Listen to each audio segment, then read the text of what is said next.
Morning, lifers, around the man cave. Got a whole bunch of stuff going on right now. I got to finish the trim out on the top of the bedroom yurt. I got to finish the roof in here before I can move out of the RV though and into here, because a lot of things have to happen pretty quickly or I'm not going to be able to make it to Battle Bots this season. One of them is I have to sell the RV, which means I have to move out of it and clean it out. So I have to get into one of these buildings, and I planned on moving into this one first. The problem is the windows, which are great during the summer. I mean, you have to have all these windows for the air blow through. But at night, because it's the desert, it's freezing cold out here. So I have to be able to close all these windows. I've come up with a couple different designs. The way these things are built, it's, you have to be super strong. Everything has to be super strong or move like the willow out here. You can't just be half butting things out here.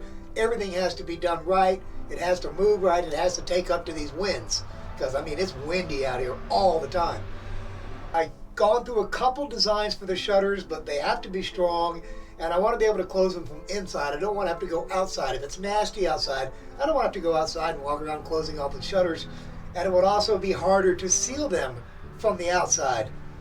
From the wind side, however, they would be better on the outside because the wind is coming this way, 40 to 60 mile an hour winds. If they're on the inside, they're going to have to fight that wind. But this thing is built peer into the wind, so it kind of slacks off anyway, and it's not that bad. And I want to close them from inside, but I can adjust the way the window, I can open it up a little bit, let a little wind through. If it's not that cold or not, I can close them all the way up. It'll be a really nice way to do it. So I've just about got the plan done. I did a couple drawings. I'm going to make a 3D model in Second Life to check all my angles to make sure everything fits and everything's perfect. I love Second Life for that. It's like a 3D CAD program that's so easy to work. Block, block, block. Put the hinge there. Boop, boop, boop. I can see exactly what it's doing. I don't have to worry about whether my mechanics are right. So I'm going to get on Second Life, run through my couple hinges that I've got. I might even show you a couple pictures of that. It's kind of interesting. It's part of what I do.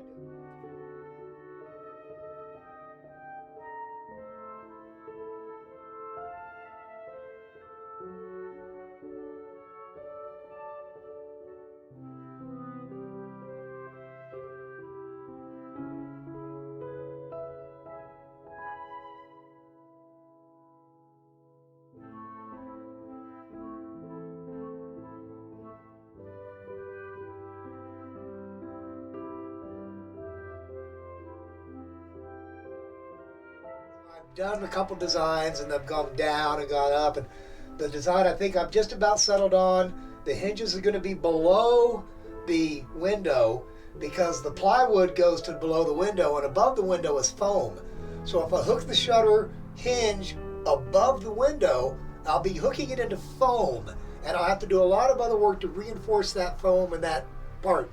So what I'm going to do is move the hinge to the bottom of the window. Now we're down into the plywood, so I can screw the hinge right into the plywood beautifully. I still got to get to work on the cement and the base coat for the stucco on the bedroom. Got to build a door for the bedroom. Got to finish the cement pad for the bedroom. Got to get moved out. Got to get these shutters up, get this couch finished so I can move out of the RV so I can fix it. I better get to work.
I'm wearing my darkest glasses. That sun is bright.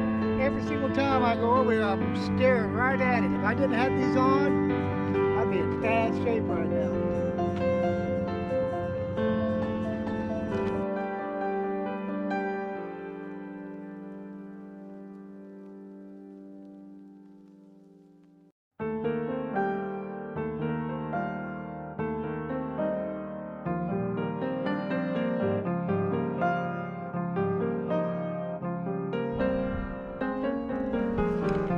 Alright, well there we go.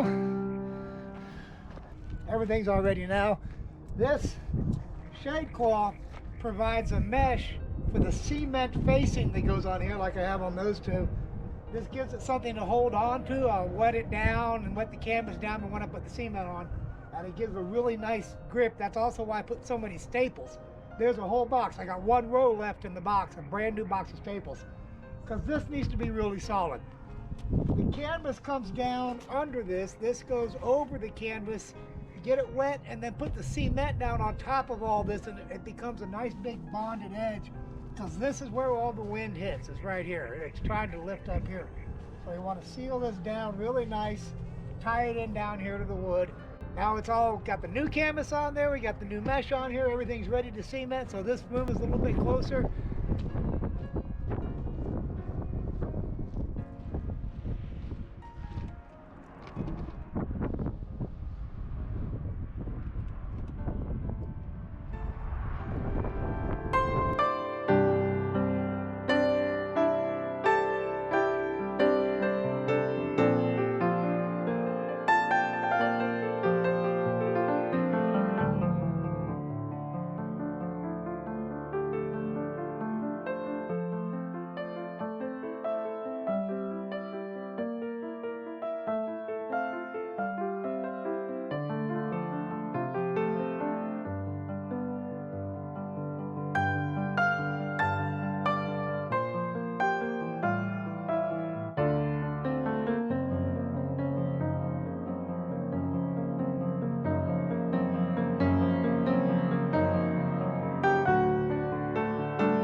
Well, as you can see, this came out pretty much as expected. Very nice. This is all bolted into the heavy plywood, and everything's all glued together and screwed together. This is a nice, strong assembly. All right, well, here's the deal. Everything I'm doing out here is experimental. You know, I have no idea what I'm doing. I'm just doing, because that's kind of the way I've lived my whole life. This is designed this way, the hinge point being down here the way it is, specifically so it could lay down flat like this. That was one of the things in my head when I designed this. Now that it's on the wall, I don't think it needs that. Because number one, eventually there's going to be a rocket stove here, which means there'll be some stuff going on here, like a big bucket to cook on and to heat with. And this might get in the way of that. I think it's just like the ones on the back of the couch that only have to open to here, because I really don't need to let the sun in. There's plenty of sun. Opening to here is all I really need to do on all of them. So instead of hinging on the bottom, they can hinge on the top. It'll be a shorter piece here. And it only has, I could put a rope here, chain, and open it all the way as far as I want down to a 90-degree angle, because then it would hit this piece of wood. But this is all it needs. So after building one and looking at it, I'm going to go ahead and change my design a little bit, and I'm going to move these hinge point to the top, and that'll just make it so I can only open it to a 90-degree angle. So before I do that and put them together, I have to have the system in place to hold them open. Because if I put it together and it's just sitting on the hinge and stressing itself, it's not going to be good. I have to come up with a cool system to hold these open and closed. This is supposed to be a cave, so I don't want to use chain unless, you know, a big old gnarly chain, but that'd be too big. So rope is sisal rope twine. So I'm thinking it'll be something like on a boat with knots and have a hole with a slot, and you can just put the rope in different positions. So got a couple changes in the design to make. We'll need to go draw on some paper and think about things a little bit more, and I'll get back. Battery's still charging up. You're plugged in, so you ain't moving from that spot. I, however, am going in the house because it's easier to draw in there on the big table. So see you soon.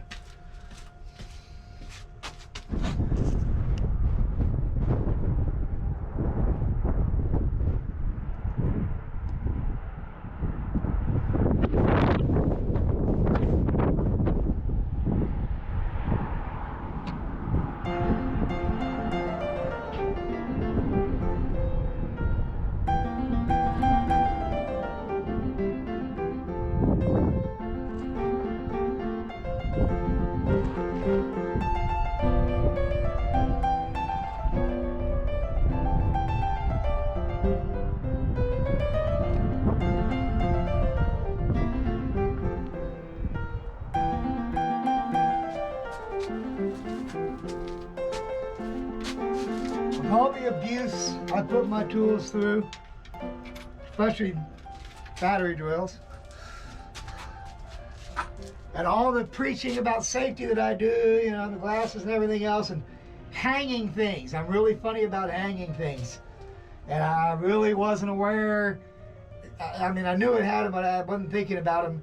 And of course, the camera was turned off when it happened. I was bent over, drilling, and you see exactly what happened, right? Little hanging Chad went into the drill and got sucked up inside there. And now the drill is messed up. This little piece of string got in there and destroyed my tool. So I have to open up the tool and try to fix it. Man, I can't just go buy a new one. I have to try to fix it.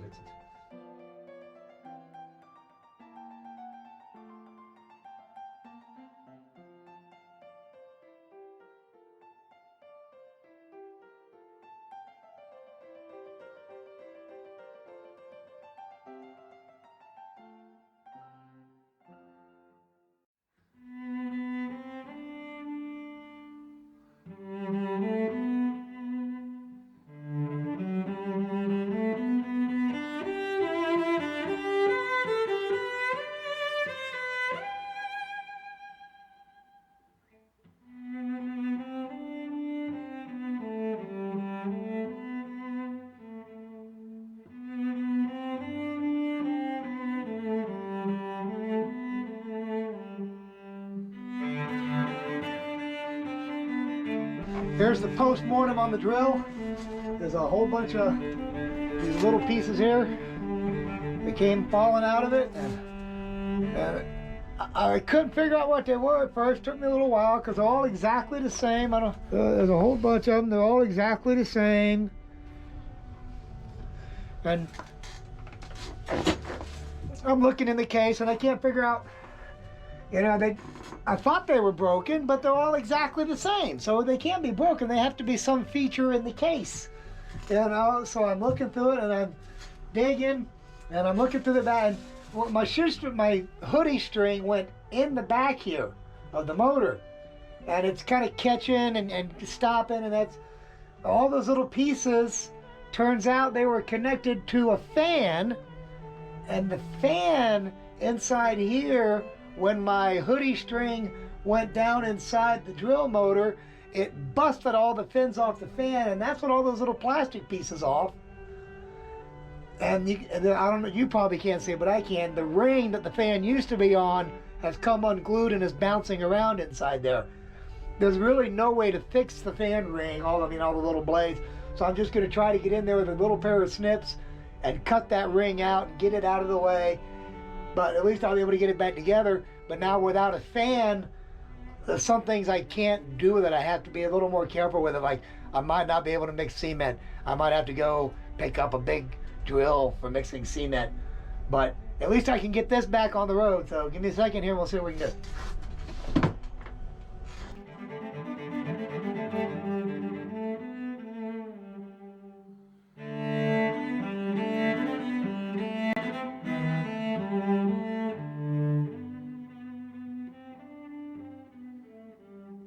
Well, I thought I was recording as I was putting it back together, but I don't know if I did or not. I'll find out later.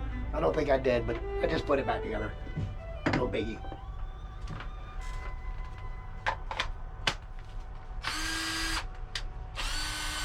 And it works.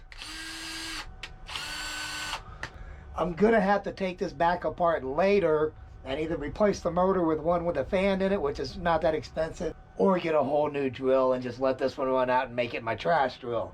So I got a couple options, but right now at least it's back to working. So I can get back to work.